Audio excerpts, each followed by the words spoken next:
I got to kick this thing off. Can I kick it off? 1, 2, 3, 4.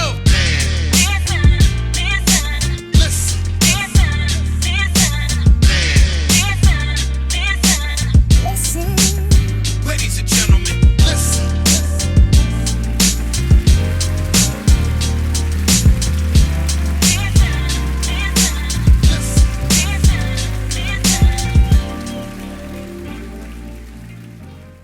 Conversate with Us Radio presents the Man Listen Show. We're the blackest radio show on the internet. We bring you our opinion on topics that affect the Black community in an effort to enlighten, enrich, and empower every brother and sister that falls under the sound of our voice. We operate on a no-hating frequency, so be prepared for us to keep it 100% real and 100% Black all the time. Please follow the show on Facebook and Instagram at Man Listen Show. Go to our YouTube, click that bell icon so you can be notified of upcoming episodes, and just make sure you tell everybody about the blackest radio show on the internet, the Man Listen Show. I'm your host, Mark B. Let's bring the crew in. Shout out to C. So listen, last week, New York had its primaries, and Mayor Zohran Mamdani, he turned into a kingmaker because his party, the Democratic Socialists of America, the DSA, we'll call them DSA, right? The three candidates that he was pushing, they all won their primaries. So people were talking about how, Mamdani is emerging as a kingmaker. Now, he's been extremely popular in New York City for a lot of the policies that he's enacted in terms of the socialist policies, like, free childcare, transportation. There's a bunch of different stuff that he's put into place, man, that really has the city of New York very pleased with what he's doing for the constituents. And a lot of people are talking about how this is what the Democratic Party needs to get people more excited about coming out to vote, right?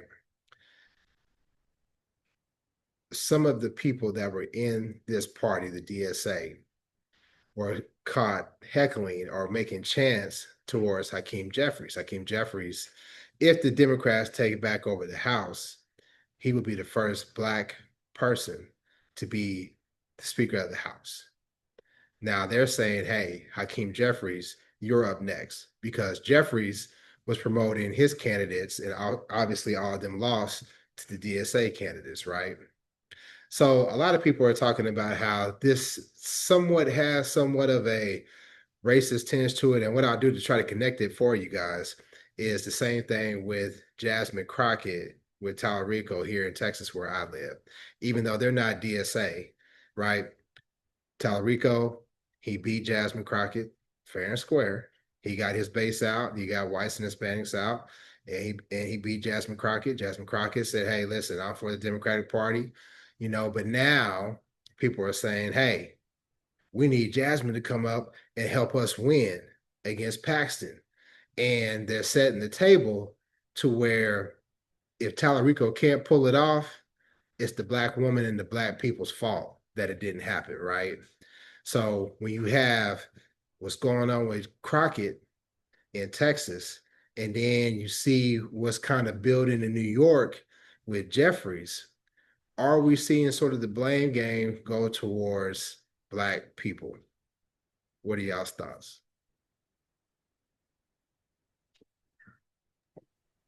I mean, I think that's always part of the agenda because it's easy, right? It's easier to say that, oh, Black people don't vote. Oh, Black people don't have the right to vote because of prior convictions or whatever, or Black people just aren't supportive and educated enough about the issues to make votes that count and are impactful in the way that we need them to be. But that's standard. I think the thing that we're seeing here is that we have other people trying to rise up on the back of our hard work, which is also part of the MO. And then it's it's impossible for people to be successful without emulating or involving or, you know what I mean, in some way representing that that contribution that Black people constantly make to every aspect of life, even if it's just connecting with voters or how we're getting out there and speaking out and whatever.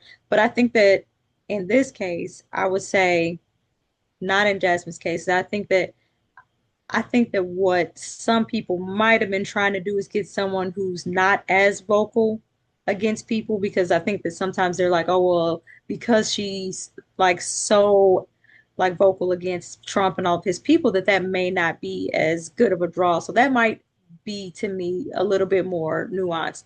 But with this Hakeem Jeffries thing, I don't know about that one because I think that, like you said, people are just kind of really jazzed about all the stuff that Mandami is doing, and then for Hakeem Jeffries to say that he supports Israel, I think that everybody is kind of tired of the people that are already in office, the people that were in there and had a chance and haven't done anything, because you've been telling us that it's impossible to do all of these things and it's impossible to effect all of this change and to counter what Trump and his base is doing. And then here's somebody who's doing it. Here's someone who's holding the billionaires in New York accountable, making them pay their taxes and then giving it back to the people. And we're seeing it in real time actually work. So for all the people that have been saying, oh, it can't work, we can't do it, now we don't have as much trust. Now we don't have as much faith in what you've been saying. So I would say that it's too nuanced to say that it's just race. It's always going to be about race to some degree because they need us. They need us in all the ways you can think of, even if it's just copying what we do and how we do. They need us. But also, I think that people seeing it get done, we're ready for something else. We've been saying we need somebody who's going to put their foot on the back of Trump's neck, and no one's been doing it. So anybody that's already in office, really, I'm not supportive of you either. So I'm anybody who's want to get up and try, not like a Trump uneducated, unexperienced. Like I think experienced candidates who have ideas should be supported and promoted, but you know what I mean. I think that the people that have tenure, the people that have been in the office, and the people that have proven that they're willing to walk the line instead of, fighting for what we really need to get done, it's hard to continue to support these people. I'm all for him becoming the first Black speaker, but also I don't support Israel and I don't see how he possibly could. So that's crazy. So before I let Lab jump in, let me talk about some of the things that he did. So universal child care, he's put that into place in New York. Rent freeze. Uh, they said he's filled 100,000 potholes in the city, and just the overall balancing of the budget and the civic engagement, and most importantly, that it brought the Knicks a championship this year. but in all seriousness, I think that we talked about how Hakeem Jeffries said the first thing we do when we take back over the house is we're impeaching Trump, and I think we all said like nobody cares. Nobody cares if you impeach Trump. He's been impeached. He's been convicted. He's a convicted felon, and he's still in office. What they care about is how are we going to afford food, affordability, our ability to just exist and live. That's what we care about. So when you look at this socialist agenda that Mamdani is championing, it speaks to the people. Now, I personally think that if he was born a U.S. citizen, there's no doubt he would be the president. No doubt, because there's a lot of that Barack Obama energy behind him, right? But I'll just leave it at that before I say anything else. Lab, what do you think? When it comes to Jeffries and like Enrique said, there's always in the US, race is always gonna be the third rail. It's always there. So there is a faction of the DSA, the Democratic Party, the Republican Party that they use anti-blackness, or I'm not gonna say anti-blackness, but they use things that a lot of people perceive as anti-black to cater to a certain segment of the populace, right? So they say, I need the vote in these areas or in a particular area. So I throw out a couple keywords, a couple key phrases, and that gets their ears, peaked.